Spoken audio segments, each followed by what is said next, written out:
Hey, what's going on? This is Ricardo with Within the Trenches Media, and we are about to get started here with Tell Your Story. This is something special that we are doing here all across social media. So we are currently live on Facebook, LinkedIn, YouTube, as well as Twitter, and we are going to be bringing people on to share stories for National Public Safety Telecommunicators Week, and a happy National Public Safety Telecommunicators Week 2022 to all of you. And this is for all of you. You know what it is that you do. And not a lot of people can do this job, and there's so much that goes into it. And this is your week, but it's not just this week. It's every single day, but it's this week specifically that is meant for all of you, and the job that you do is the most vital piece of public safety. So thank you so very much for everything that you do, and we're going to have some fun today. Again, as I mentioned, we're going to be doing Tell Your Story. This is also going to be an episode of Within the Trenches podcast. It'll be coming up in a few weeks, and we're going to be sharing stories, but there's also some prizes that we're going to be giving away, but you have to be here to get those as well. And we're going to be putting the names out there. We're going to put a link in the comments for all of you. What I would like to see right now is I see a lot of people that are jumping in here in the comments. Let's do a roll call. Where are you watching from? What are you watching on? How are you feeling? All of it. Let's get some information in there, and please make sure to throw in some reactions and share this not only on your feed, but your favorite public safety or dispatch page, so we can get as much people on here to share stories. You can either share in the comments, or we're also going to have a way for you to jump on screen with us to share stories as well. And then the last 30 minutes of what we're going to be doing today is it's going to be some prizes, and we've got 10 amazing prizes, and one of those prizes is a grand prize, and I'm really excited for that as well. So I've got my first guest here that is going to be coming on, as we're doing this in partnership. And again, this is going to be a lot of fun. So I want to bring up on the screen with me on stage, the virtual stage here, is Pokey Harris out of North Carolina. Hey, Ricardo, I am so glad we were able to pull this off for National Public Safety Telecommunicator Week. I know that when I contacted you, you immediately said, yes, let's do this. We've been putting it together for all of our folks in North Carolina. But as I'm seeing the chat, we've got James from South Jersey, Yeah. Kim from down in New Brunswick County 911, another person from New Jersey. I mean, this is very exciting, because even though we want to showcase and say thank you to the telecommunicators here in North Carolina, we want to say thank you to all the telecommunicators across the country. Yes. The North Carolina 911 Board, we are so happy to partner with you to bring this forward. Speaking of the North Carolina 911 Board, I'd like to introduce to you the Secretary of Information Technology and State CIO, who also serves as the chair of our 911 board, and that's Mr. Jim Weaver. Hey, Mr. Secretary, how are you, sir? Hey, doing great. Gosh, Pokey, I love the energy you bring to this. I mean, we're so fortunate here in North Carolina to have such a energetic 911 board executive director. It's unbelievable. No matter how bad the day is, Pokey's always there to make us feel a little bit better as we go forward. Hey, for all of our telecommunicators out there, let me just begin by talking about how much of a privilege this is to be here today to honor you, our 911 telecommunicators here in North Carolina and across the country during National Public Safety Telecommunicators Week. It's your dedication, your resilience, your sacrifice that makes sure that our friends, families, and neighbors have the help they need when they need it.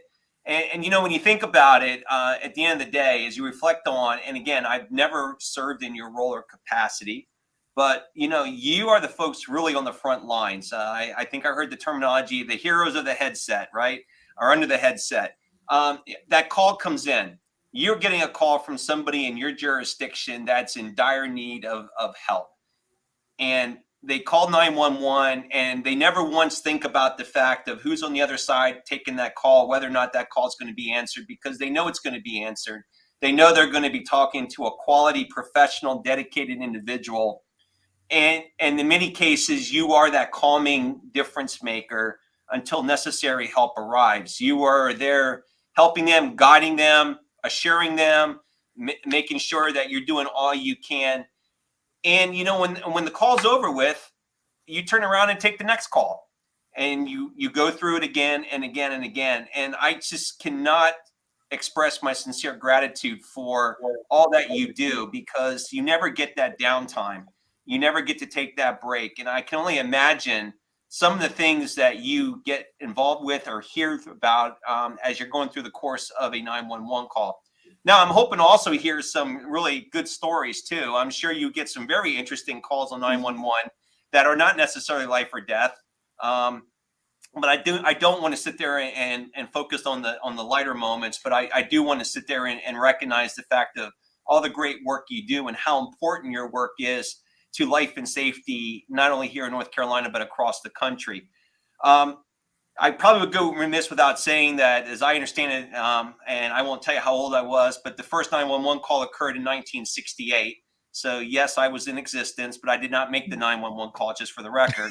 But across the country, there's 240 million calls annually. And here in North Carolina alone, we're seeing over 7.5 million calls that our telecommunicators are responding to and answering on an annual basis. And that's just tremendous for the work that you all are doing. We also recognize the fact that the last 2 years have not that any year is easy on this industry and this group of professionals, but the last 2 years in particular with COVID, with the work shortages that have been occurring across here in the state of North Carolina, but I'm sure across the country as well, that just has continued to increase your stress level. So in addition to saying thank you to all of you for what you do on a daily basis, we also got to send a sincere thanks and gratitude to your families for, I don't want to say allowing, but enabling you to do this very critical work that you do on a daily basis, but also for the fact that they're the ones there that you come home to and provide you the necessary comfort and relief that you need from the very stressful jobs that you all are performing on a day-to-day basis. So I just want to, again, thank you for being the first in line. Thank you for being there to answer the phone call when the call comes in, and putting in the amount of dedication that you do here in supporting us, the public in general, when we're at our most critical need and reaching out to call 911. So I can't wait to hear the stories. I'm hoping there's some good stories about, I can't find the Jiffy peanut butter jar in the grocery store and I call 911. I would like to think that maybe you get some jovial moments like that and it's not all life and death. But again, thank you sincerely for all you do. And then, Pokey, I'll turn it back to you. Thank you as always, Jim. We certainly do appreciate your commitment to 911 here in North Carolina. I know you inherited this job when you became our state CIO, but we certainly thank you for the leadership that you provide to the North Carolina 911 board as a whole. Yeah. So at this time, I do want to share a bit of an introduction about our podcast host today, and that's Ricardo Martinez. And he is the host and creator of Within the Trenches. And the podcast is based on the experiences of being a 911 dispatcher himself, 13 years of that as a supervisor. And as I said, he is head of Within the Trenches Media. In August of 2016, Ricardo started the I Am 911 movement. Earlier this morning, we were talking about that Ricardo is the face of I Am 911. That movement has spread all across the country. A coveted pin. Anything with I Am 911 is coveted because we know you have to earn that in some way. So we certainly do appreciate it. But not just the United States, but Canada, the UK, New Zealand, Australia. And that popularity has brought such success, but recognition to that thin gold line that we all want to acknowledge and recognize here today. So with that, Ricardo, I am going to turn it over to you, sir, to lead us. I know that we have a bit of a disclaimer about logistics today. So if you want to go ahead and share that, or I can, either way, you let me know. Yeah, if you want to go ahead and let everyone know about the tell your story part, and I've got an email address here that I'm going to put in the comments for those who would like to actually come on screen, and they can get a link to share the story. Also, if you want to share a story in the comments, you may do so as well. And just remember something to remember, though, however, that when you're sharing your stories and everything, no names, nothing like that.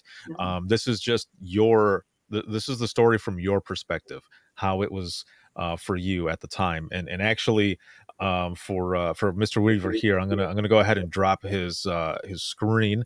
He'll still be in the virtual green room, and we'll bring him back on here shortly if we need him to come on as well. But he'll be there, and we've got other people who are joining in. Mr. Jones here from North Carolina. We've got Joyce out of Cincinnati, and another out of North Carolina. So this is good. We've got a lot of people who are joining in. And actually, before we get started with the story portion here, and what you will be the other part that you'll be talking about here, Pokey, I want to make sure that for everyone who's here joining us, you have to be present for the prizes, and the prizes are going to be at the end. So the link for this to register for it, I am going to add it to the chat right now, and we'll add it to the chat a little bit later as well before we start for any last second folks who are joining us. But then it will end up getting shut down. Like there won't be another way to register after that, because if people keep coming in, they won't. It'll just make it a little bit more difficult. So it's there for now. Hit that link there for the forms, and you can register and such for that. And Pokey, go ahead, take it away. Yeah. So just so there's no confusion, what you're seeing in the comments, that's for the prizes. I'm flashing them in front of you. Just the prizes I have. Ricardo has prizes too, but yeah, that's for the prizes. But if you want to come on screen, share your story with us. Also, what we need you to do, if you haven't reached out to one of the North Carolina 911 regional coordinators or to me, if you will email stephanie.connor@nc.gov, and Ricardo is going to put that in the comments. Stephanie's going to shoot you the link to StreamYard, and StreamYard is the virtual stage in the virtual green room that Ricardo will open the doors and invite you into.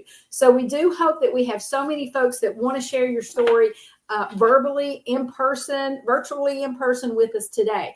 But also, if there are stories that you want to share in the comments, you've all heard Ricardo read those stories, whether they're the, I can't find the Jiffy peanut butter stories, or the ones that are more serious about family and friends. But please, throughout, go ahead and be posting in the comments section as well. I know that we do have a couple of folks that are already lined up and waiting in the green room to share stories. But please go ahead, email Stephanie now so you can get in line to come on screen and share your stories with us today. Ricardo? All right. Sounds good. Excellent. I have added Stephanie's email address there. And actually, I'm going to bring her on screen here just really quick so that people know who they are connecting with. Here we go. Stephanie, there she is. So hello. Let me just share a little bit here. Stephanie serves as one of our 911 regional coordinators here in North Carolina with the state 911 office. Prior to that, Stephanie had 27 years within the trenches. Sorry, I missed it. Within the trenches. The short little story here. Stephanie worked for me about 5 hours one time, many moons ago. And so life circles back around. So Stephanie could have many stories to tell, but today she's helping us to facilitate. She will be the one that can get you that link to come on stage, to get in the green room. I know I'm promoting this, so let her know that. So Stephanie, thank you, ma'am, for helping me with this, for taking on this assignment. I appreciate it. Yes, ma'am. All right, excellent. So I'm going to drop your window back down here, and then I want to bring our first guest to share a story here on screen, and this is going to be Donna Wright. Hello. Good afternoon, everyone. This is excellent. Thank you so much for being on here and being willing and everything to share a story. It's always good to have people come on and to share a story, but as we all know, it's not always easy, right? It's not always the easiest thing to share a story. But the fact that you're here with a bunch of folks who come from the same place that you come from, I think it just makes it that much better. I actually have two short stories I'd like to share. I think that are two examples of the emotions that we as 911 telecommunicators address on a day-to-day basis. Every telecommunicator has that call. And I had one early in my career that really stuck with me because at that time, we're talking 30 years ago, We didn't have the mental health support that we are trying to circle around our telecommunicators. So it was a Sunday afternoon, and I was working with my partner in a small rural PSAP. There were only 2 of us on duty. And, you know, we always had those little tricks we learned in the trade. So we had our recorder on that seized the trunk so we could hear the call before it ever rang into the center. So we heard the trunk seize, and then we heard the screams. And everybody knows the scream you're talking about. It's the one that's the 3% of those true hysterical callers. And it was my turn to answer up. So I grabbed the phone line and answered, and I heard a mother screaming that her child was not breathing. And then she went on to say, hey, we were on this 3-wheeler that was going up an incline, and there were 4 children on this 3-wheeler. The 4th child was sitting on the very back, who was a 3-year-old, and it flipped and crushed, unfortunately, the child's head. I'm listening to the parents scream who could not tell me what their address was. And we were also a new 911 center, less than 6 months old. And I turned to look at my enhanced information for some clue, only to see it to say no record found.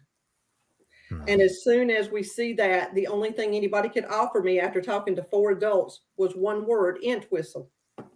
So that's a community in our town. It's a road in our town, but it was in 4 different districts. So we literally sent 4 different rescue squads looking for this call, only to have the phone line go dead because they were on a cordless phone running to the car. And that call impacted me because I had to hunt to find an answer, which is common in our world. And when I found the answer by calling the ER, the parents showed up in the ER and the child was dead. He was pronounced dead on the scene. And the part that stuck me is it impacted my children, because it took me 10 years to allow my children to have a 4-wheeler at the time, because I didn't want to go through that. So we take the stressors of what we deal with and having to find our folks to help them, only to impact our families in the end and not know it till 20 years later when you look back and go, that's where that came from. Even my grandchildren today who ride 4-wheelers, I can see them with their parents, and I just cringe. And I go back to that moment when you realize that you listen to a child take their last breath on that phone call. And that was that's impactful as any telecommunicator at any level, as how long you're in it. You never can prepare yourself for that. But the second call that I took that really impacted me was a little different when you talk about enhanced information. I answered a 911 line while my partner was answering another line, and I realized I recognized this number. And then suddenly, as you give your standard greeting to the caller, I heard the voice, and the voice called my name. And it called not just my name, it called my nickname that only a handful of people in my family call. And it was, Pandy, I need some help, which is, a lot of people don't know that story, even Pokey. I said, Mama, what's wrong? She said, I've got a headache and I can't see. I was outside and it started hurting, and I had to crawl up the back steps to find the phone. And she said, I just called these numbers. So I went in telecommunicator mode. I started asking my questions. And as soon as I got a level of dispatch, had it put in CAD, then I paged the call out. But the beauty about being a rural center was my director, who was upstairs, heard the address, which was actually in his rescue district. He hears my voice. He said it didn't sound right. It didn't sound upset, but it just didn't sound normal. So he and the assistant director came downstairs with a headset as I was paging the call, got up, grabbed my belongings, and met the ambulance on scene with my mother, who had had a stroke. So we think about helping everybody, but when it hits that person, it's your own family, and you're having to take that call, it's very tough. Yeah, it's one of the things that when you dispatch in the area that you live in, eventually you end up taking a call from someone that you know, and sometimes very close to you. Just as you mentioned, thank you so much for sharing these stories. And how many years? Maybe I missed it, but how many years have you been in public safety now? Well, I am officially retired. I put in 30 years of service. I retired in 2020 and continue to serve through NENA and supporting APCO in our chapter in North Carolina, as well as the North Carolina 911 board. thank you so much for your years of service, and a question as well.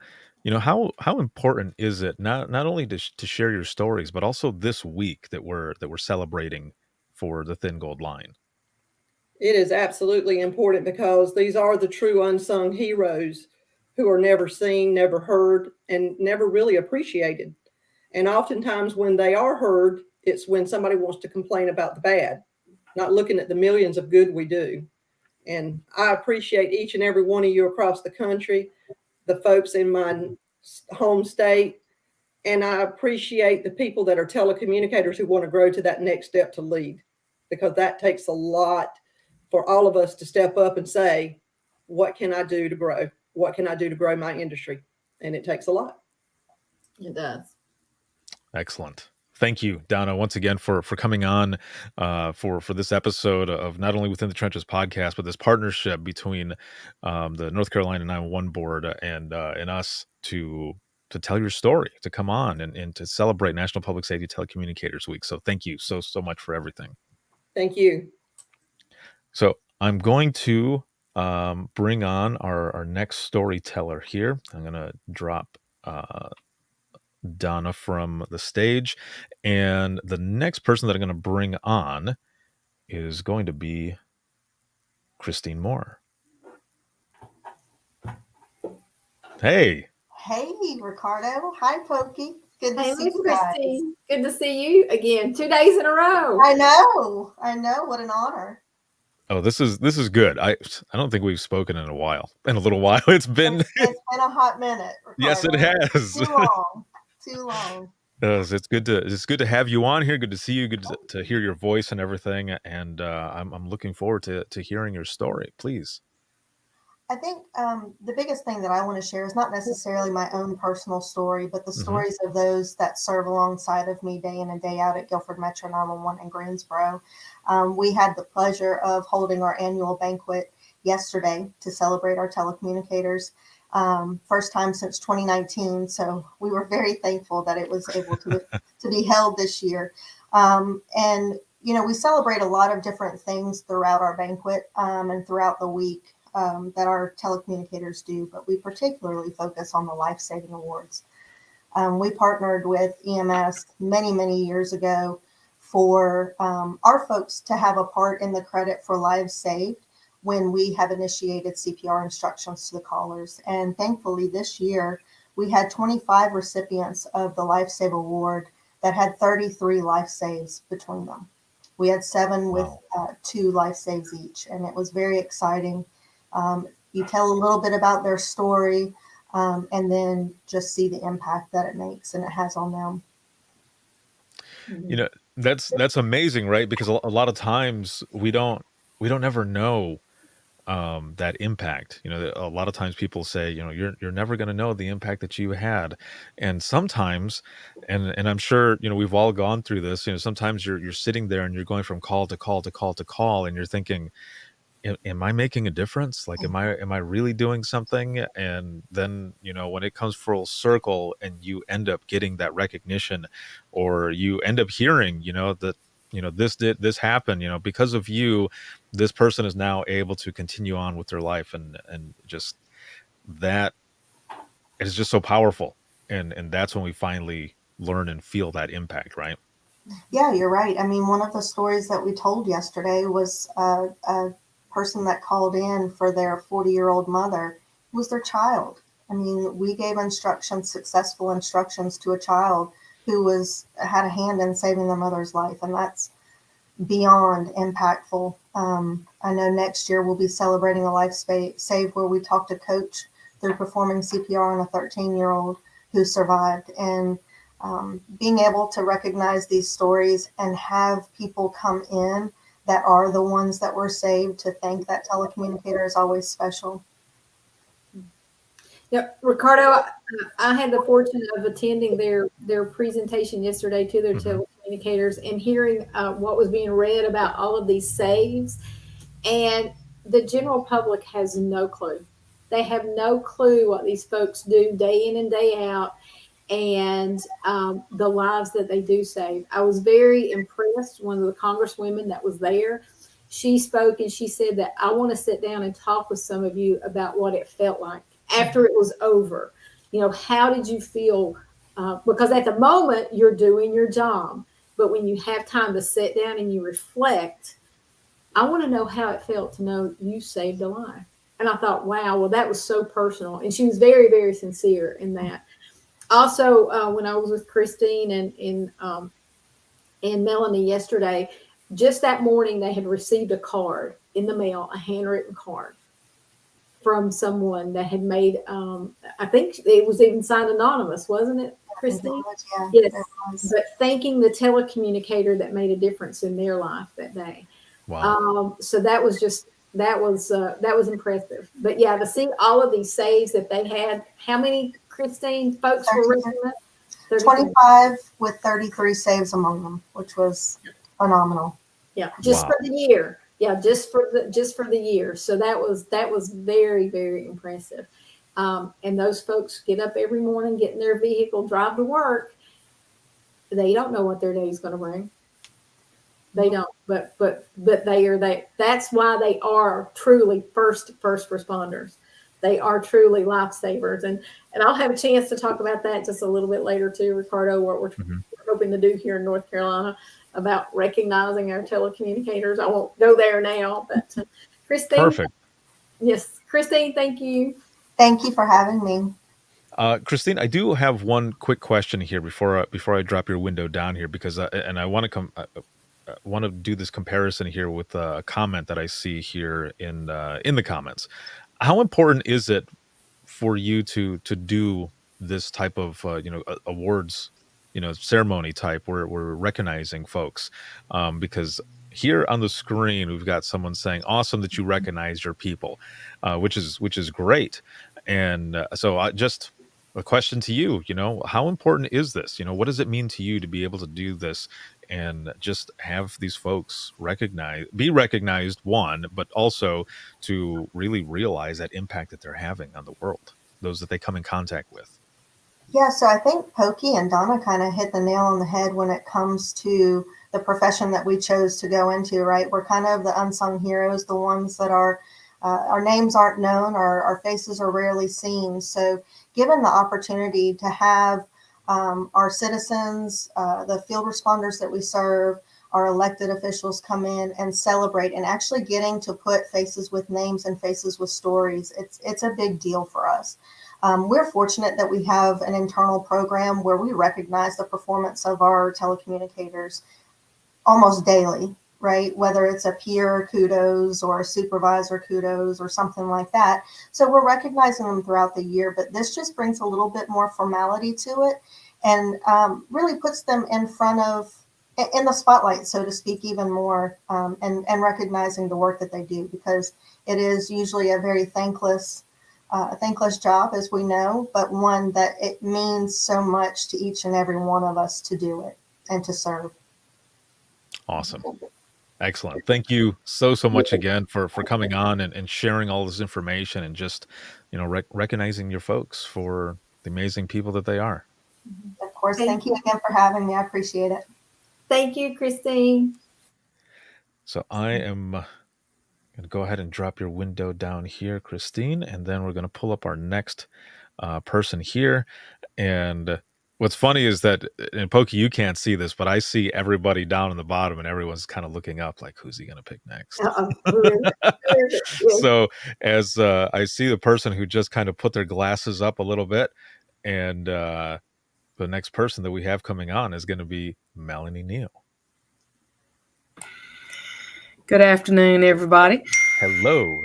So I just want to share one tidbit from yesterday's awards banquet as well. And Pokey, like she said, she was here. So our rookie of the year, that person that was nominated by their peers, the person that was selected has been here less than 2 years. And in the year 2021, she answered over 17,000 incoming calls.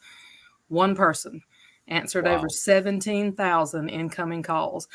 And she is still here, showing up every night, doing the job. And she deserves that credit. And when we saw the total number of calls she had answered, That's amazing to me. Mm-hmm. Mm-hmm. I did the math on that, Melanie, while I was standing back there in the room, and I'm like, wow, wow. That is incredible. It really, really is. That is. Yep. So, Sheesh. so. You said the number and my eyes about popped out of my head. Like, wow, like that's something else. And the fact that the person is still there. So that's great. Absolutely.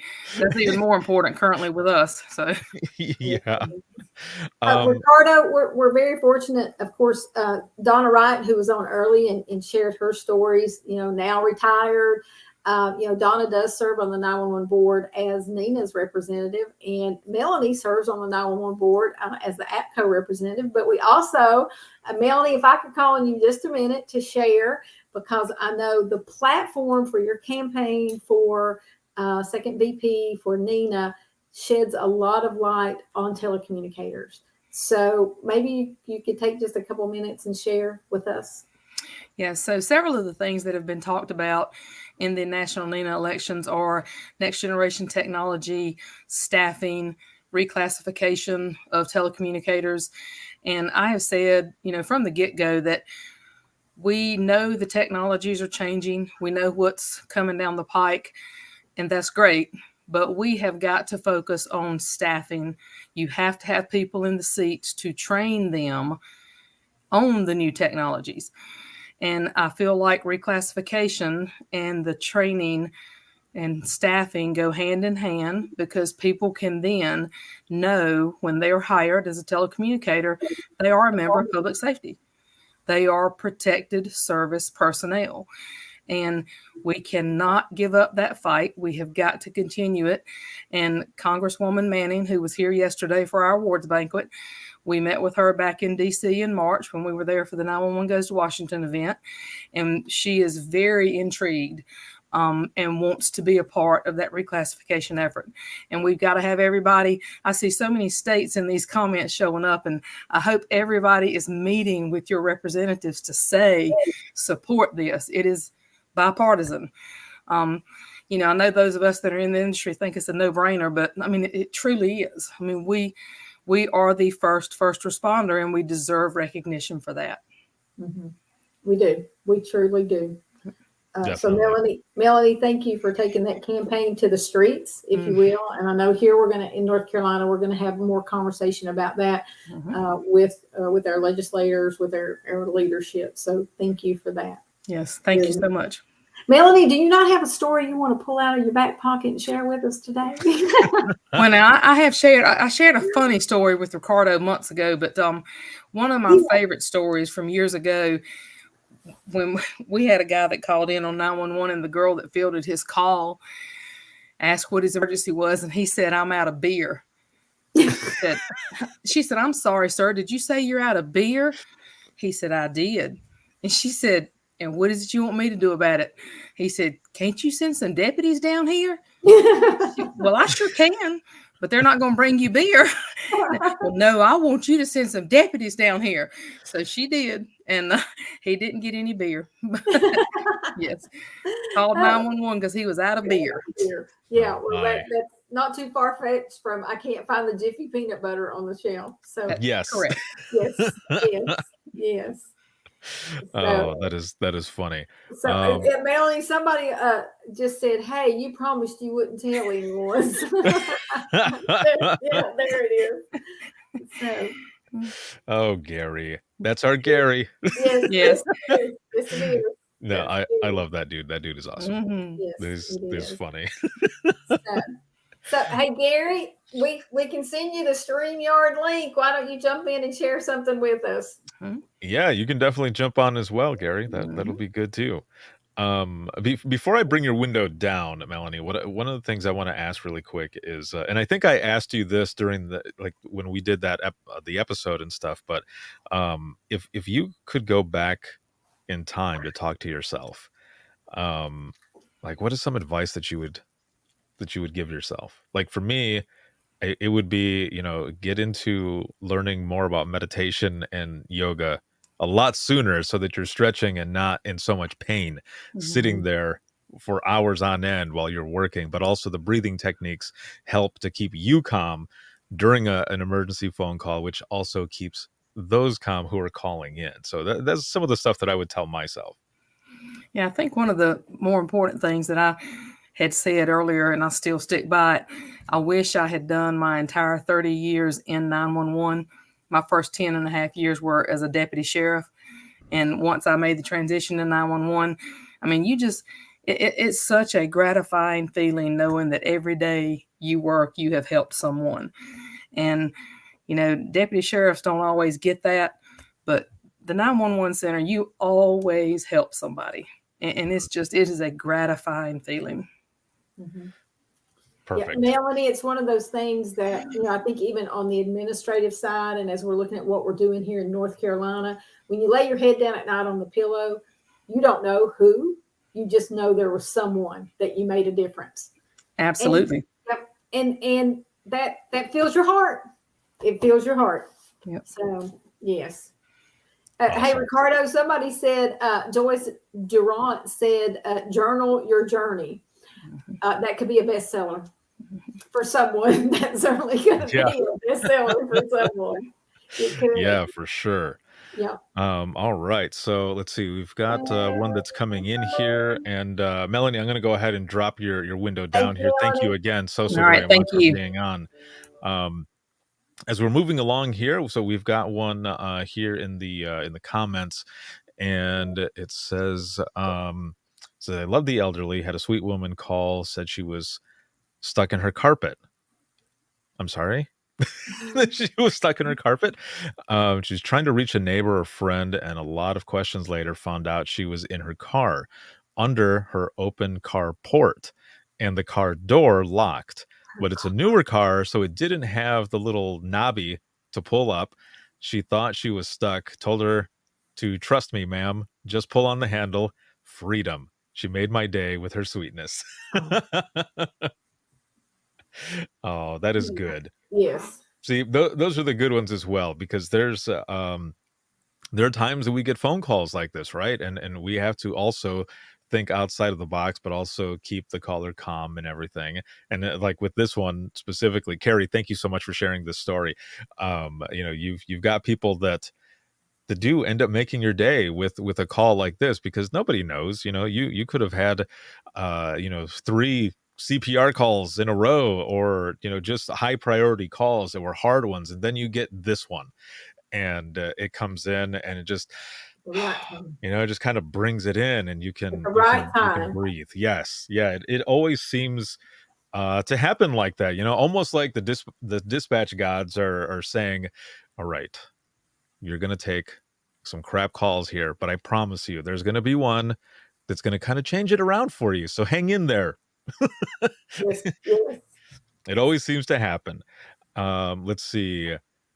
Christine says, no, if you aren't making mistakes, you're not working hard enough. You will make mistakes. Don't be afraid to own them, learn from them, and move on. Yes, that is huge. I want to put that on the screen here. Thank you, Christine, for putting that, because that is so true. And again, no, if you aren't making mistakes, you're not working hard enough. You will make mistakes. Don't be afraid to own them, learn from them, and move on. I know that I myself, there were a couple times where, we had one road that in the county that was similar, and they were close to each other, and people wouldn't always know exactly where they were. And I remember this one time we were sending people out to a call, and it turned out to be on the other road, and that was one that I completely owned it. I hated it. However, it taught me a lesson, and I never made that mistake again on the distinctions of each road, and it definitely helped. And the other thing too is that for those who were coming in who were newer, and I was helping to train them, I was able to tell them, look, this road, of these 2 roads rather, you might get mixed up on it, because this is what happened to me. So learn from my mistakes. I'm obviously still here, so learn from my mistake. And so yeah, definitely that's a good point. Hey, Ricardo, yes. Secretary Weaver has advised that unfortunately he's going to have to jaunt off. Can we bring him back in just for a couple of minutes and let him share some some parting words of wisdom with us Of this course. afternoon? I will pull him on here. Here we are. There you Hey, go.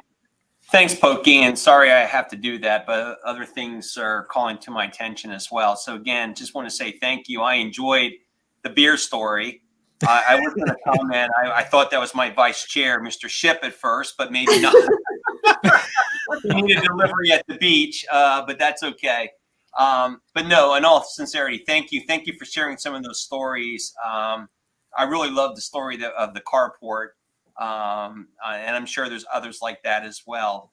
And you know, as you asked that question, Ricardo, I was sitting here thinking, geez, what would I tell myself, a younger version of myself? That was a great question to reflect on. But I truly love the part about don't be afraid making mistakes, because you're not working hard enough if you're not doing any. And that's a theme here in our agency as well. Is, you know, fail is the first attempt in learning. And so if you're not failing, you're not working hard enough to try to do some things a little bit differently. So continue to push and be better. So again, I want to thank everybody here and the gang from around the country joining. I saw we had some Jersey people, so hopefully they're not Mets fans, they're Yankees fans. I saw a couple people from Boston. So I'm not going to say any more about that, but we did win 2, so that's all I'm going to say. As you can tell from the back wall. But anyway, thank you so much. And Ricardo, thank you. I wasn't aware of your historic background there, our relevance to this. So thank you for your service in this community as well. Thank you. And thank you for doing this for us and with us, because it's just tremendous to be able to bring these folks together and be able to share and collaborate in such a manner. So again, thank you all. Good luck with the door prizes. Yes. I know Pokey is very proud of her. Yes. Yes. So if I may, if I may, let me go ahead and do a disclaimer here. We cannot, from 911 funds or administrative funds, we can't purchase prizes for things like this. But I want to thank the secretary. He and I went in for some lovely grand prizes. Whoa. So, Mr. Secretary, I did send the photo when they were being purchased for your approval. That's my I knew you were practicing the flipping. So yes. So in my world, silence is affirmation. So I think we did really good on that. Jim, thank you so much for joining us today. We truly do appreciate it. And as we go forward here in North Carolina, we're doing a photo contest the entire week with all of our PSAPs. We'll name 2 winners, a grand prize and a runner-up. And the secretary and a vice chair and any of the board members, actually, we're going to deliver pizza to the entire shifts of the winning PSAPs, and then cupcakes to the entire shifts of the runner-up PSAPs. So North Carolina PSAPs, be sending in those photos. Thank you, Jim. Okay. Take care. Perfect. Thank you all very much. Enjoy the week. You. Thank you for all you do. Bye-bye. Have a good one. All right. Excellent. So there's a story that came in here. I want to read this really quick. And Lavelle, just so that you know on the story, it cuts off right towards the end. So where it says swoop in and that part right after and, it cuts it off. So if you can copy and paste just from that bottom portion and add it in there, I would really appreciate it, just so that I can read it, because it's, I don't know, there's a character count apparently on here that it cuts off after a certain spot. So I'm going to go ahead and read it, and then I'll look for the rest of your story here as it comes in. But it says here, I want to praise my neighboring agency. They have some awesome telecommunicators. We had a carjacking a few years ago, and the neighbors were listening to our radio, and she had the description of the suspects. The dispatcher went on break to the store to get brownies, and lo and behold, she ran across the suspects in the parking lot. Whoa. Called her dispatch and gave the information. The suspects left. The dispatcher followed. Unbeknownst to suspects and officers from both agencies, who were able to swoop in and, I believe it says, catch them. Yes. So that's where it ends right there. We're on a cliffhanger. Yes. We need the there we go. There it is. Catch all 4 suspects and the stolen vehicle. Very good. Yes. Yeah, so. And Lavelle, what agency are you with, please, ma'am? If you want to type that in. Let's see in. No. Oh, okay. So Heidi put this in here as well. Yeah, officers from both agencies were able to swoop in and catch all 4 suspects in a stolen vehicle. That is amazing. Yep. That is Maybe we really, can really find out. cool. Maybe we can find out where they are from, and just I saw some comments for the secretary as well, sir. That is excellent. See, that's always on duty. Yes, yes, always. Always on duty. Yes, gotta love that. And yeah, Lavelle, you can add that information in there if you want as well. And if you have any other stories, those who are watching right now and listening, if you have any other stories, please go ahead and put them in the comments if you don't want to be on screen. However, if you do want to be on screen, let me throw the email back in there for Stephanie, and then we're getting close to the time where we're going to I be ending know. story time, and we're going to be doing giveaways, but I want to add the giveaway link in here one last time. And here it is. So this link will take you to register for the prizes that we're going to be giving away here shortly. And it looks like, ooh, yeah, the number has definitely jumped up here. So this is good. Oh, we've got another story here. Herman is sharing a story, and when it Herman's gets from here in to North Carolina. Herman is from Chewan County, North Carolina. oh, perfect. Well, for Herman, down the very last sentence here, it looks like the last sentence. It says, "Well, after a little while, we found that where that sentence starts. If you can copy and paste the rest of it under that, I would really appreciate it." And Lavelle says, "So the dispatcher didn't go in and get her brownies, but I sent her some brownies to thank her." Oh, that is cool. That is very cool. And Ricardo, she's from Texas, and then Heidi is from Washington State. All right. Wow, Excellent. friends all over the country. Very nice. Yes. So for Herman here, I want to read this really quick, and it says, "It was a quiet Saturday morning and all was good. The 911 line rang, and it was a man that told me that he did not want his family to find his body, but he just wanted us to know where he was. I was talking to him and told him that things were not that bad and that we could work things out. Next thing I knew is the line went silent, and I knew that he had done something. I dispatched everyone and asked when you got closer to blare your horn and yell out. Well, after a little while, we found him, and he had hung himself. I beat myself up for a long time, but God needed him. Hashtag I am 911. Oh, thank you, Herman, for sharing that story. You know, those are the stories that, you know, sometimes we hold on, and with your permission, I would love to turn that story into an image, into a meme to add to the I am 911 movement photo album, as well as all of social media for others to read. Your name will not be attached to it; it'll just be the story. But again, with your permission, and thank you so much for sharing this story, not only for yourself, but those who are joining us here, and others who will be watching the replay, but also for the movement. And Herman says, yes, thank you so much once again. These are the stories that are also very impactful and powerful, and those that that need to get out there, because there's a lot of folks who don't have anyone to turn to be able to share certain stories. And when others read some of those, they feel that they're able to open up, because there's others who not only know what they're going through, but you know, the whole thing is so that we don't feel alone. And I think that's one of the biggest things that we have found out with sharing our stories, is that we're not alone. And there's a lot of folks that are doing and going through a lot of the same things that we are. So this is amazing.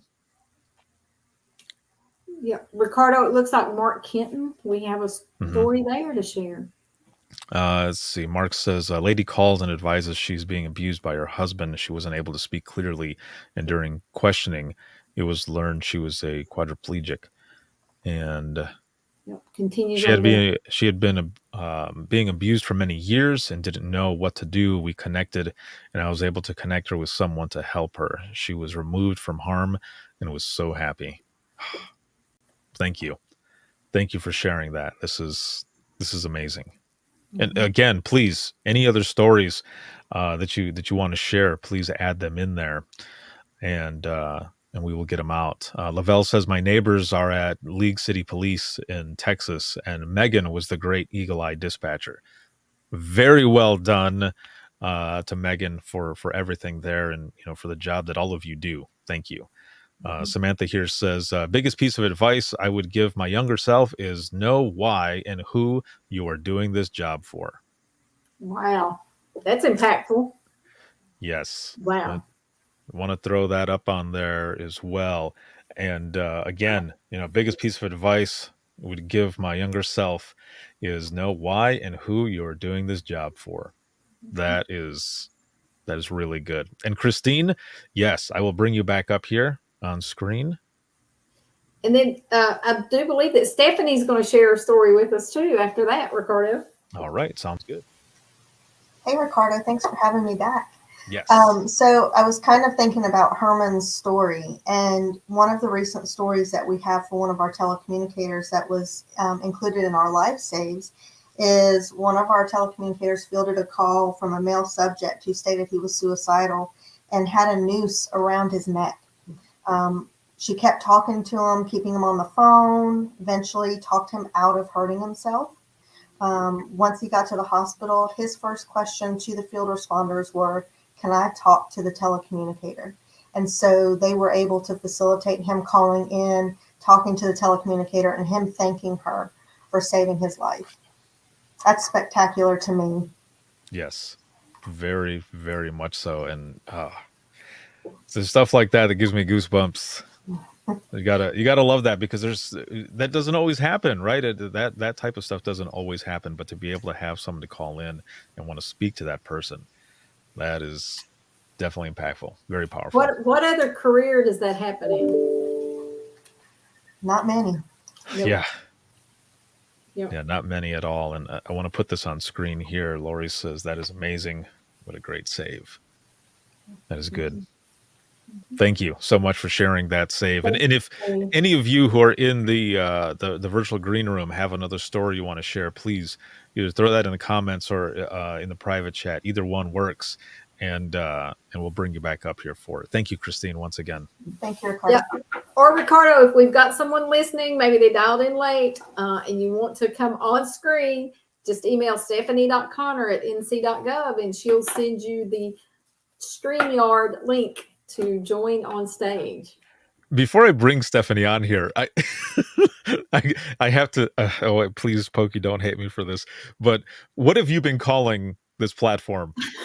Barnyard. Yes. But I have a farm and I have a barnyard, and StreamYard was hard for me to say. So earlier today when we were talking StreamYard, it just came out barnyard. So yes, we're all in the barnyard together today. And that's why I was asking, because I love it, because now I know what's going to happen the next time I talk about it to somebody, and they're like, so what live broadcast, like what do you do, what platform do you use? And I'm going to say, oh, it's called Barnyard, and then I'm going to stand there just looking at the person turning red. Yes.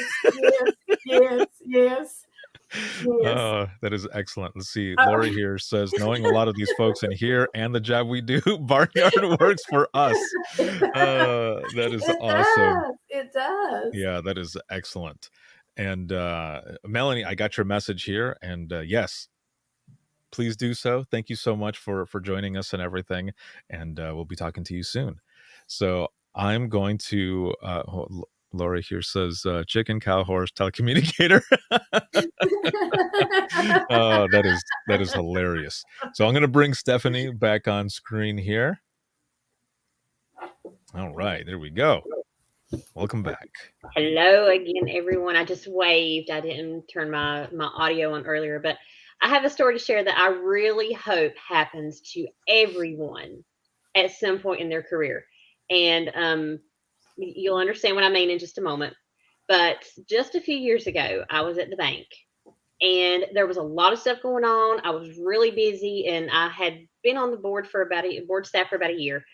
And I had like a 45-minute lunch break because it was just, my day was packed. So I was going to make a deposit at the bank, which I rarely have to do, but that day I did.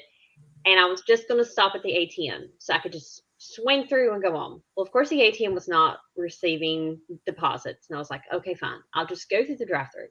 So I go through the drive-through and I put my stuff in, and I was the only one there. And I had my debit card and the check that I needed to deposit. And the lady asked me how I was. We exchanged pleasantries.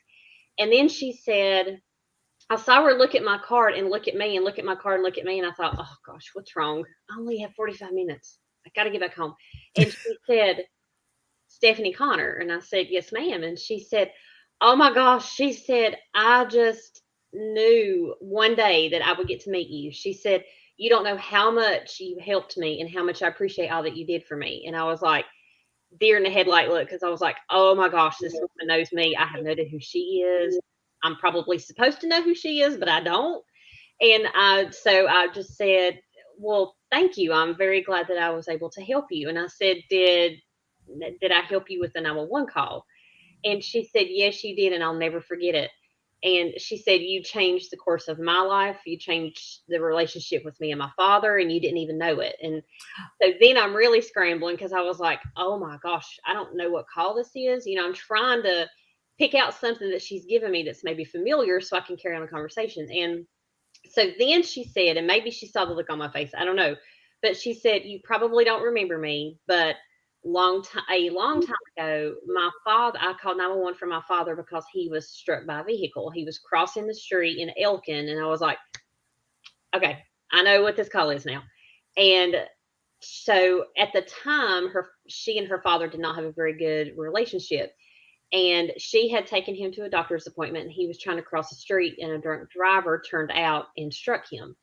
And she was with him. And so she called 911, and I talked her through what she needed to do until EMS arrived. I'm not sure how she got my name. I don't remember if I gave it to her. Maybe I did, but somehow she found out who I was. And she told me, she said, I always said one of these years I was going to thank you. She said, after that, she said, my dad and I became very close. And she said, really, you didn't have anything to do with us being hit. But she said, you kept telling me things to do for my father, and you kept encouraging me, and you were asking about him. And she said, I don't know, it just impacted me. And she said, I just want to thank you. And I said, well, you're very welcome. I said, that's why we do the job that we do. And I left the bank going home thinking, that's why we do the job that we do. We may never hear that ever, but for that one person that told me that was made my day. I thought, that's why we do the job that we do, because we want to help others, and not have no idea that I was going to meet her somewhere down the line. And thankfully she told me what she was, when she had called. Otherwise I don't know that I've ever known, because as a telecommunicator, you take the call, you handle the call, and then you just file it away. And so that was definitely one that had just been filed away, but for her, it was on the forefront of her mind. So I hope everyone can experience that at some point in their life, in their career as a telecommunicator, because it was pretty amazing to see you could just tell on her face that it really had impacted her. Wow. Man, how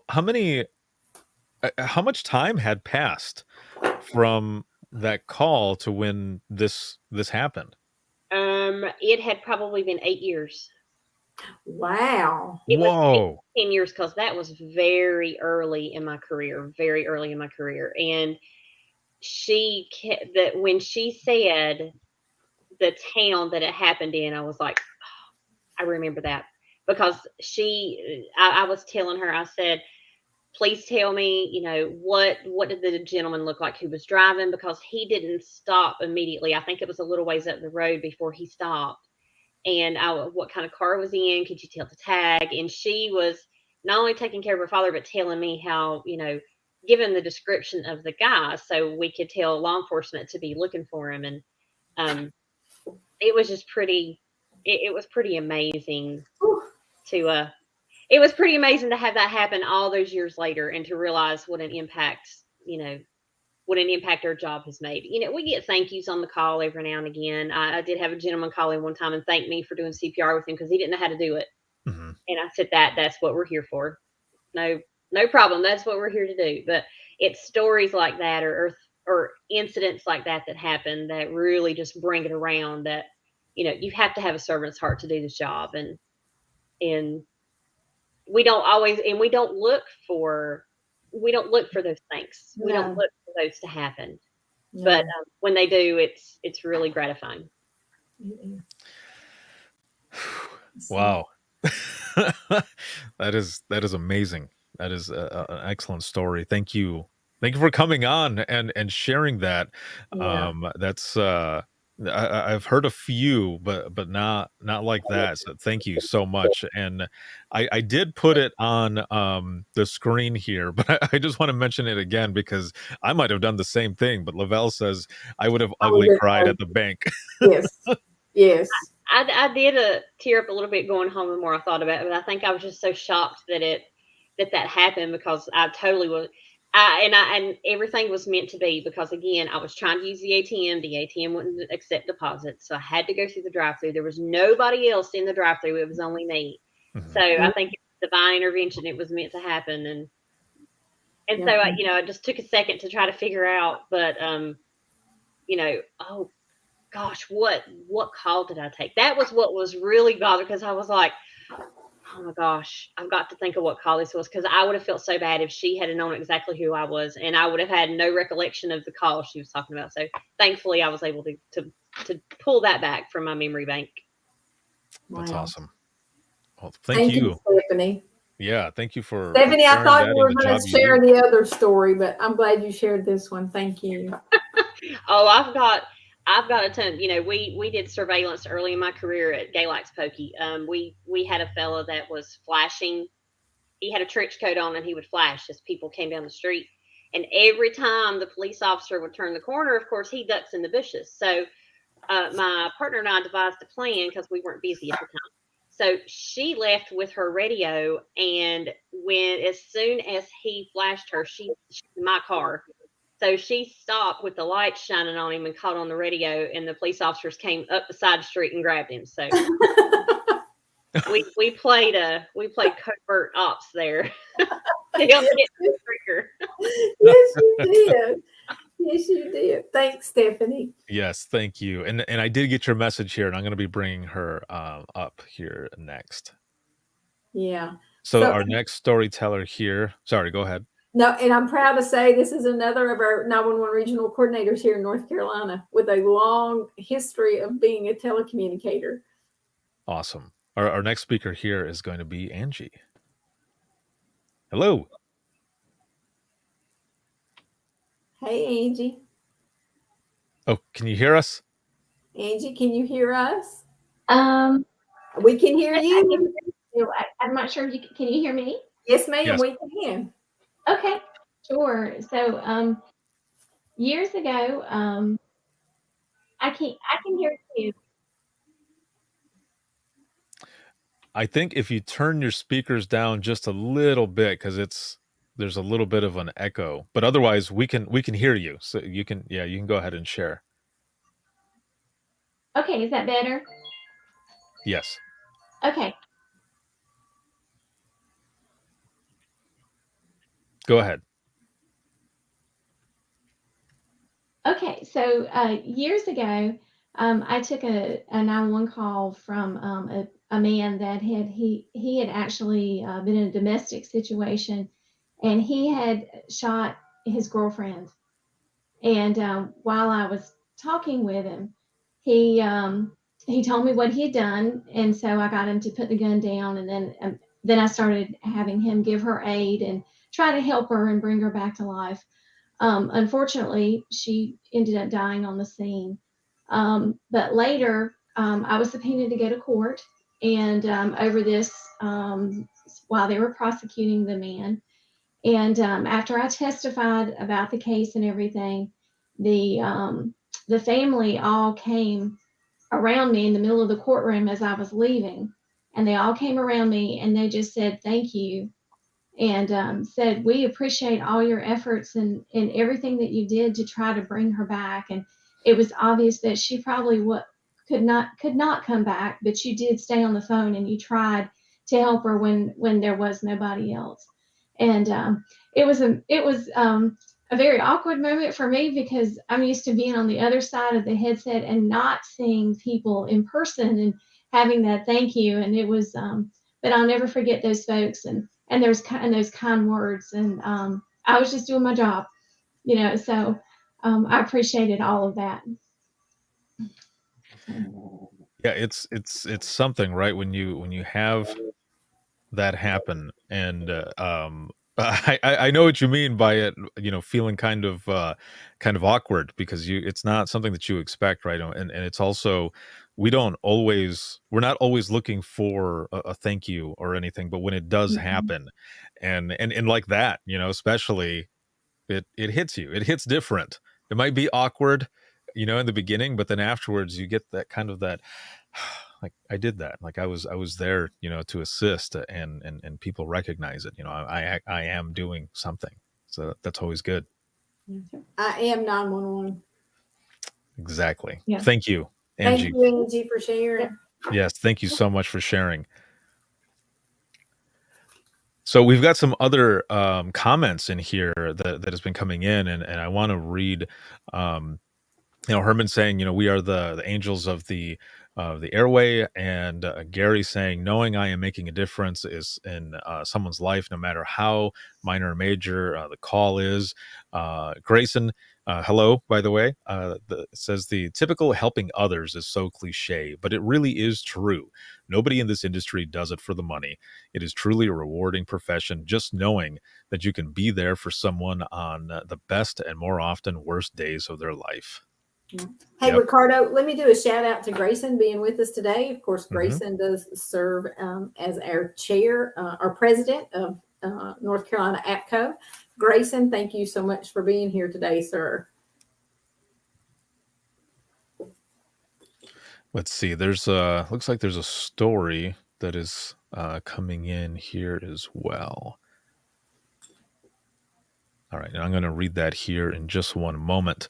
I have a couple things that I had put out. So I had put something out asking what folks are grateful for in this profession. So I want to read these really quick and this story over here, and then we are going to be going into our prize round. So I love how you and when we get to the prize round, for those who are in the virtual green room, I'm going to bring you all on screen Yes. and pull you up. So um I'll let you know that I'm bringing you up, so just in case you're picking your nose or something. I'm just joking. So Or you may have a margarita in Vice Chairman Ship's case on the beach.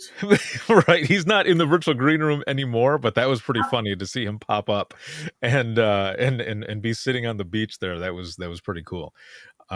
Let's see. Mark says, the people, just started my 29th year in public safety, and it's definitely the people that will do anything for anybody at any time. Those people are 911. Yes, for sure.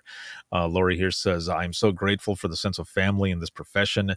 Very few professions have the sense of camaraderie and family that we have as telecommunicators, no matter where I have traveled across the state or across the country.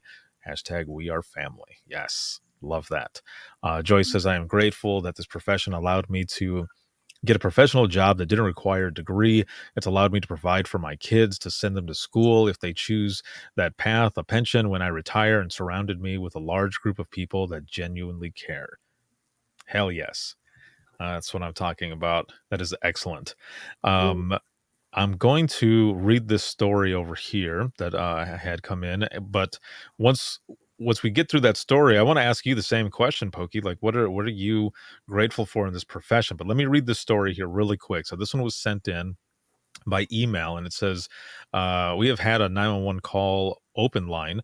Dispatch provided the phase and location as we listened. As police arrived, we heard them yelling at each other to hide the drugs, and the call resulted in a large drug bust. My 911 call was plotting in Africa. Whoa. Caller didn't know location, only knew he was on a golf course at hole 5. Ended up being code blue. After a lot of searching, I was able to use Rapid SOS location and send help there. where I provided CPR instructions. Okay, so this is two different stories that's on here, I believe, but they were able to send folks out once they got the location, and they were provided CPR instructions, and let's see, they ended up being transported to the ER. So that is great. That's that. Oh man, it's the technology that's here now as well that makes me jealous sometimes because I'm not in dispatch and I don't get to put that into play. But I love hearing stories like this. But that first one, the phase, listening, and then the large drug bust, that stuff happens. Those are what you would call dumb criminals, um, and that stuff happens. The things duct tape can't even fix. Right. I do want to share as we're kind of on the topic there a little bit, of um, dumb criminals. Really quick before we get to your part here, and then get to the prize portion. And some of you might have heard this already, but I'm going to share it again only because it's a dumb criminal story, and I think it's funny. But it was when I very first started dispatching in Florida, Central Florida. I was working night shift, and one of my officers pulled a gentleman over who had a warrant, and he fled on foot. We had to get a hold of the sheriff's department so they could bring out their canine, and they're searching for this guy, and they're in the backyard of this one house, and there's an above ground pool, and the dog keeps barking at the pool, and they don't know why. It's the middle of the night, and so they leave, and then the dog comes back. They leave again, dog comes back, and they finally take a moment to look closer at the pool, and what they end up seeing is a straw that's sticking up out of the water. The suspect had been underwater in the pool the whole time, breathing through that straw. Oh, oh my. Yes, amazing. Wow. What are you Wow. gonna do, huh? What are you gonna do? But also, Gotta love them. who has a straw on them like that all the time? Dumb criminals. It's hilarious. So I want to get to your part here really quick, and then we jump into the prizes. So for those who are watching right now, I am going to get the responses here. I am no longer accepting responses, and we've got over 100 and some people who are here that are going to be on this. So I'm going to go ahead and download the responses here. And while I'm waiting for this to go through, Pokey, I would like to know, what are you grateful for in this profession? I touched on it earlier. Mhm. I'm a people person. I love people. Yes, my energy level is high, but knowing that the work that I do with my team every day, and now it's management administration, and particularly in North Carolina, as we're looking at our next generation 911 project, knowing that every day when we're done with the day, when we put our heads on our pillows, we have done something to make a difference. And whether it's that lady at the bank that because of Stephanie's kind words, or even your own mother that may be calling, because I keep things like that in mind. What would be the outcome of what the decisions we're making today for my family and friends, not just in my county, but across the entire state, or the folks who live across the state line. So just knowing that it doesn't matter that they don't know who I am. They have no clue who Pokey Harris is. They have no clue about the North Carolina 911 board, the mission of the board, the work of the board, but knowing that when we close our eyes at night, we've made a difference. We've made a difference that somebody's baby gets saved after it falls into the pool, or somebody's mom that's having the heart attack or the stroke, or those dumb criminals that somehow, when someone's dispatched, maybe we kept them from being in harm's way, but we're protecting people, saving lives and conserving property for people who have no idea that we even exist. It's all in my heart. It's all in my heart. That's right. That's right. And it's like the way, Grayson said, we're not doing this for the money. It's definitely a calling, as people say, and it all comes from the heart. Yeah, I fully agree. Thank you for sharing that. And to Christine, with a few of the questions, yeah, as soon as we go off air for this live broadcast, it's immediately in replay mode for others to watch. So thank you, all of you, for Yes, being thank here you, and everyone. telling stories and sharing is probably one of the most important parts of this profession as well, to be able to share these stories instead of holding them in, because that was me for a long time, was holding stories in and not sharing, and it was just messing me up. And when I finally started sharing and talking about this more, yeah, everything that I do was based on my time in dispatch and not having someone to talk to and struggling. And I didn't want anybody else to feel that way. But I also wanted to try to educate the public on what it is that you do on a daily basis, that you're not just answering the phone, that there's so much more to it. So thank you all so much for sharing your stories. I'm going to bring everyone back up on screen, and we are going to jump into this. So here we go.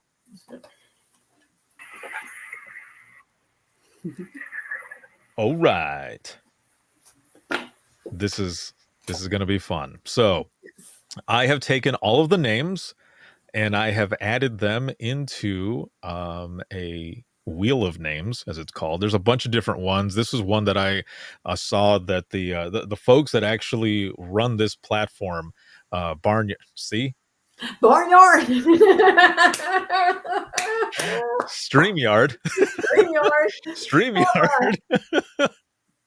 Oh man, I hope the creators of StreamYard are watching this too, because that would be funny to get something from them. But I've seen them every Sunday. They do a town hall where they're talking about different features of this platform and such, and that's where I first saw this little wheel of names that they had for doing giveaways.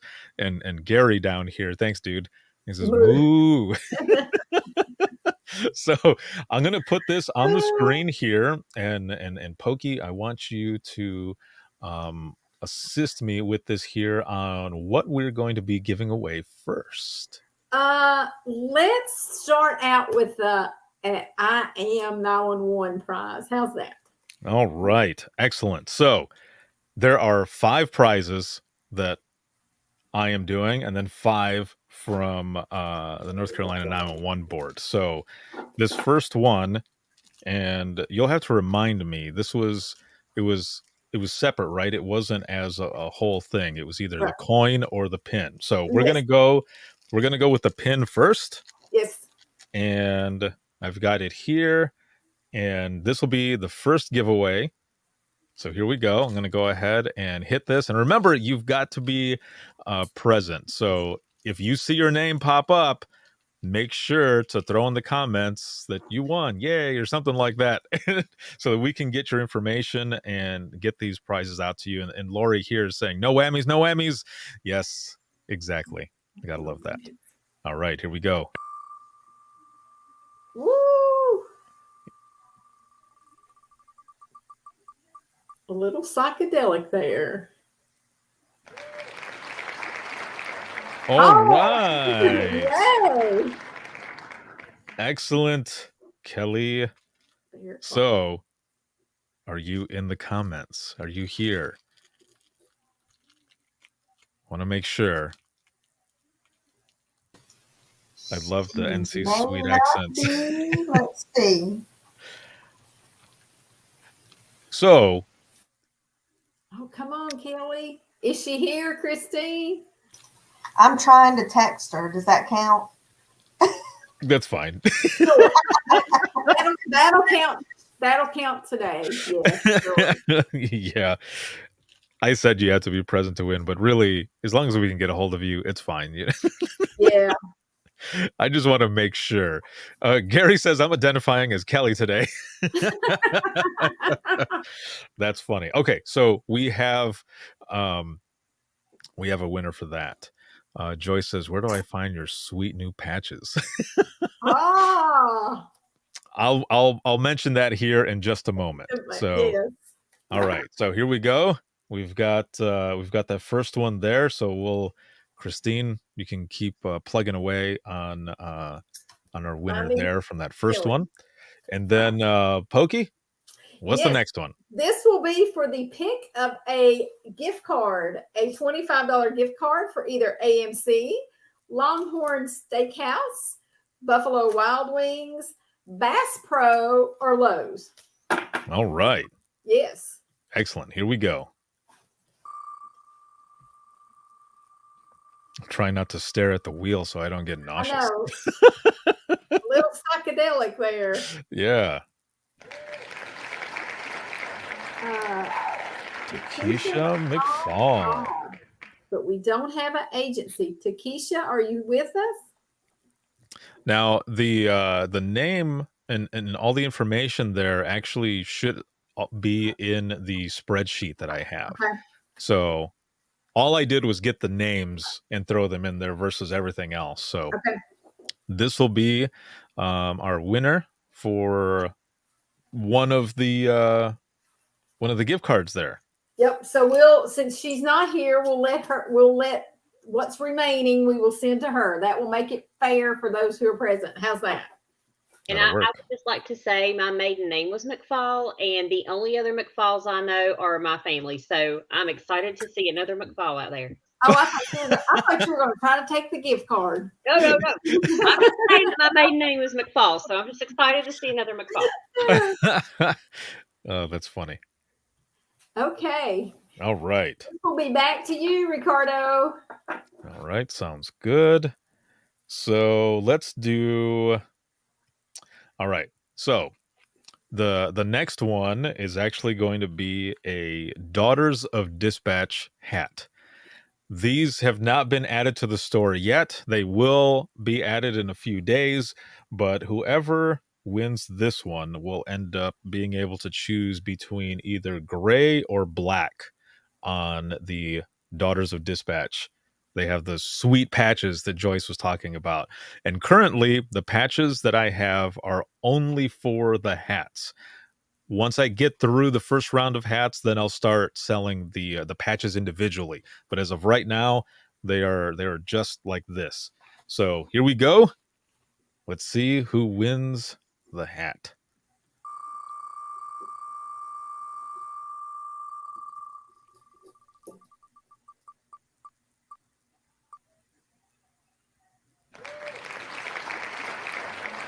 Rooks County Sheriff Dale Gibbs, Rooks County Sheriff's Office. I wonder where that is. All right. Excellent. Congratulations. You have just won a Daughters of Dispatch hat. As of right now, one of a kind. No one has them. Oh, she's there. Oh, yay! Yay! All right. Excellent. Excellent. That'll be good. And I've got your email and everything, so I'll be getting a hold of you here shortly so I can send it out to you out of Kansas. Awesome. That is right. Congratulations. Excellent. Thank you for joining us today. Yeah. All right. So the next one, we've got another gift card, correct? Yep. Oh, yeah. Oh, sorry. I was dropped on my duties here. Yes. Gift card. Gift card. Your choice. All right. Excellent. Here we go.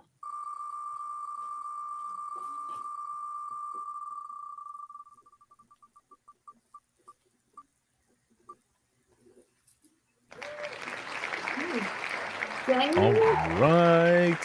Jamie. Excellent. And Pokey, I see you writing stuff down, so that's good. Yes. That is excellent. Yes. Jamie, are you here today? Please speak to us in the comments. Yes, we shall see. Jamie.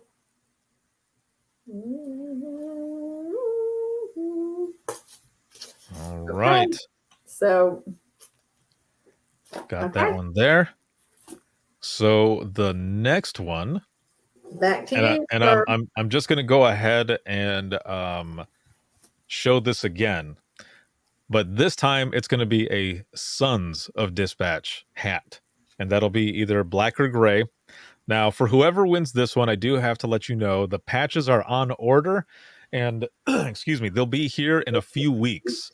So just so you know, I'll get a hold of you, whoever wins, and you'll just have to wait a few weeks for that specific hat because I'm waiting on the patches to come in. But the patches are amazing. So here we go. Okay.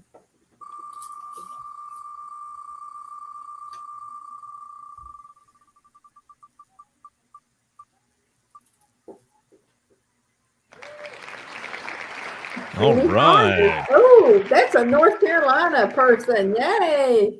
Jimmy Hodges, congratulations. You will get yourself a, again, one of a kind hat with Sons of Dispatch patch on it. And again, like I said, you'll just have to wait a few weeks for it as I'm waiting for those patches to come in and everything. But congratulations. You're the winner for that one. Yay. All right. Excellent. And Back now, to the gift cards. yeah, back to the gift cards. Here we go.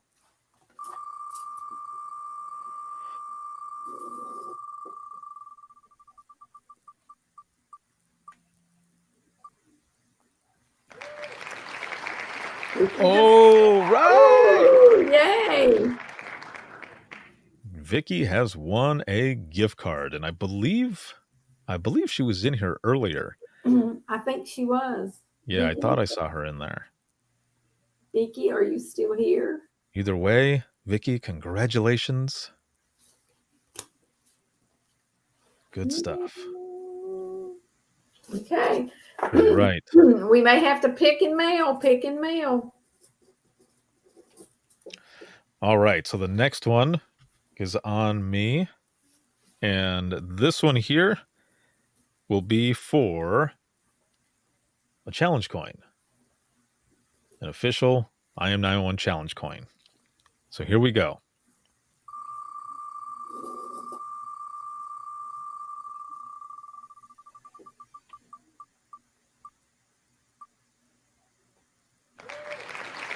Doug Cooper.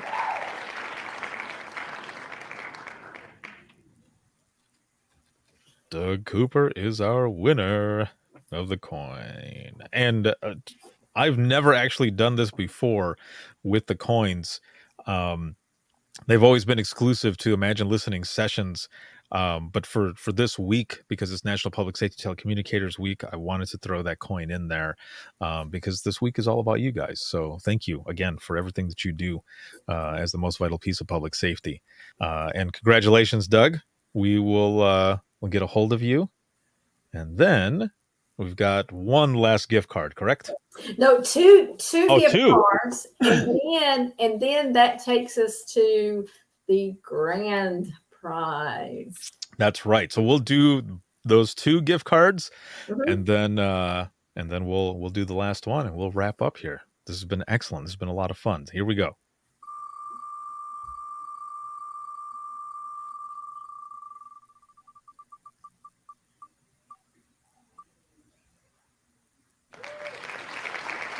Tennessee. All right, Mike Hennessy. Excellent. Excellent. Mike, are you here?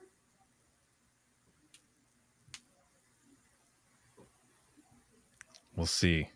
Well, See if they pop up. he's going to get the Lowe's card. Just saying. So here we go with the last gift card here. Yes.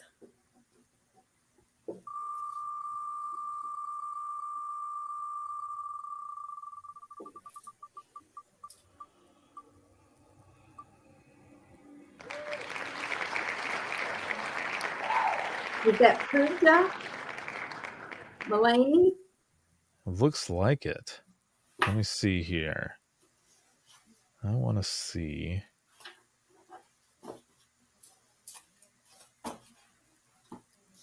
So the part of the email is Medic 911. So, all right. Excellent. Good, good. Congratulations. Congratulations. Congratulations. And I'll get with you, Ricardo, to make sure that we do have proper mailing addresses. These will all go out by the end of the week to their respective winners. And now, all right. Oh, we should have done a drum roll. Well, what I want to do is I want to pick the winner first and then say what the grand prize is going to be. Let's do that. That sounds great. For those who are watching and listening, thank you so much for being here and hanging out with us through all of this and here to the end. What I'm gonna reveal here after we choose the winner is something that I'm really excited about. So I'm going to go ahead and hit this wheel.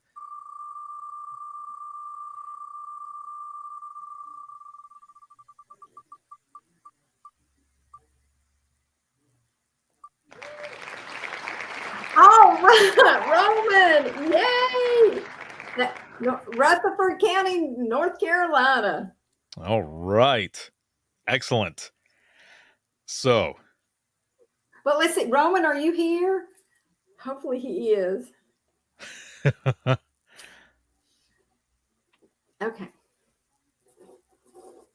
all right. My So we dear got friend, I leave it to you. all right. So we've got our winner here, Roman. Congratulations.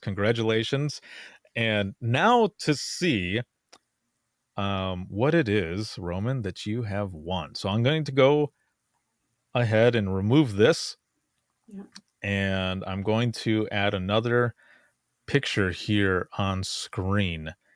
And Yeah, Lavelle said, "Oh, Ricardo is always suspenseful." I yes, a lot of they know.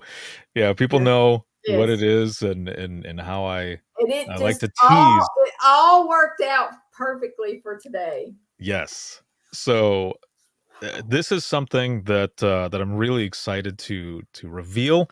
I have been actually hinting at it a little bit for a while. And something I've been wanting to do since I don't know, just a few months after I founded the I Am 911 movement, and it is finally completed. And so here it is.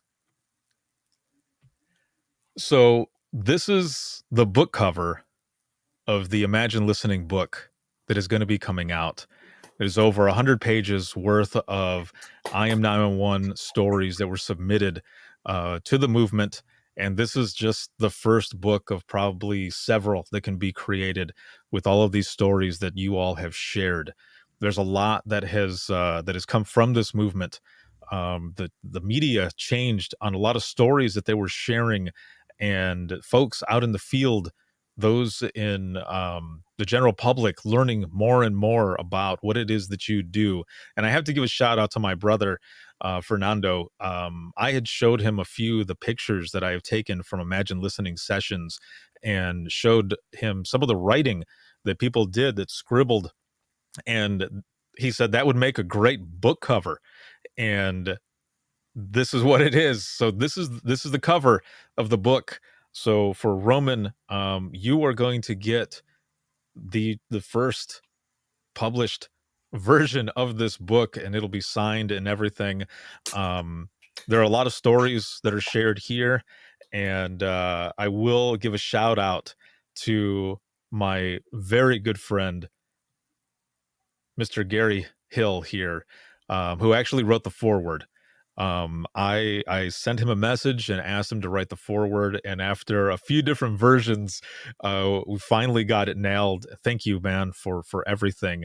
And the reason, I went with Gary as well. It just the impact of the movement on him, but so many other people, and he's just always been a big supporter. So thank you, Gary, for that.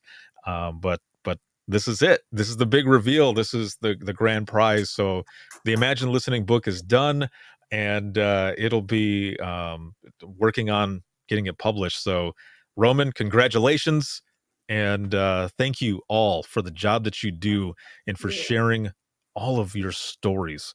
And just wait, because people are going to find out even more what it is like to be in your position, what it is like to take a phone call, and that it's not just about answering the phone, but that it sticks with us, and it's up to us to help support and heal each other through the power of storytelling. So thank you.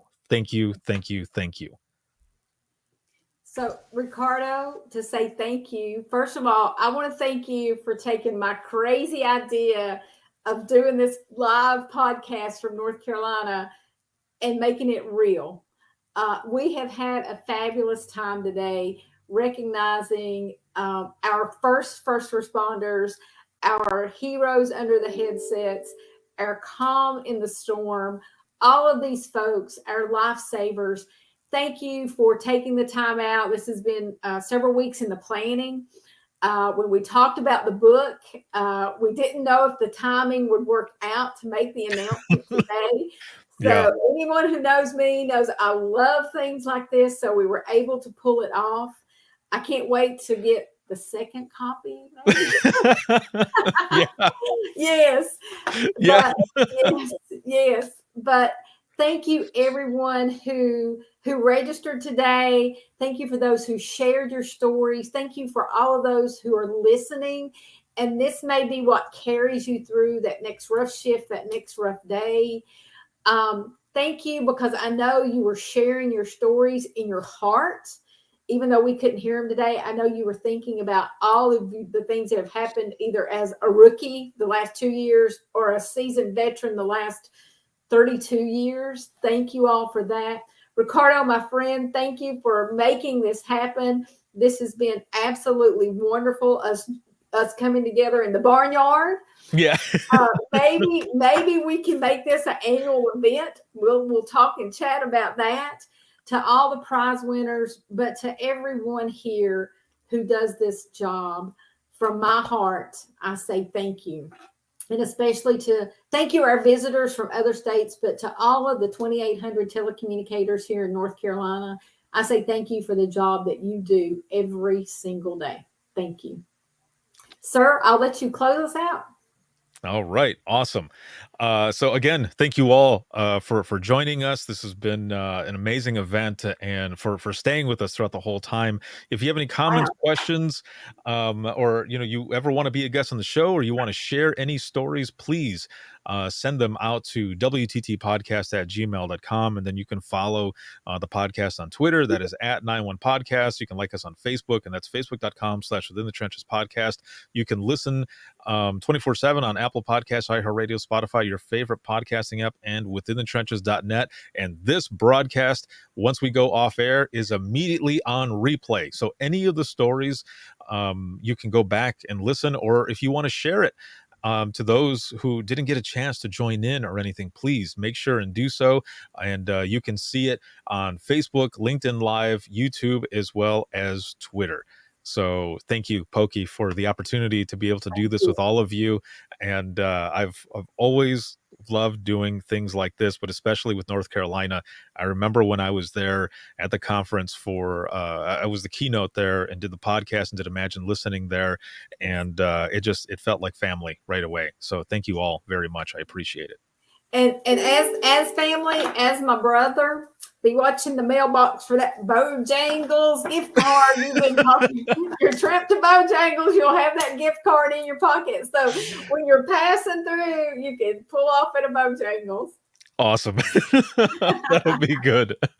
All right. Well, thank you. Have a good one, everyone. And Happy we'll see you later. Telecommunicator Week.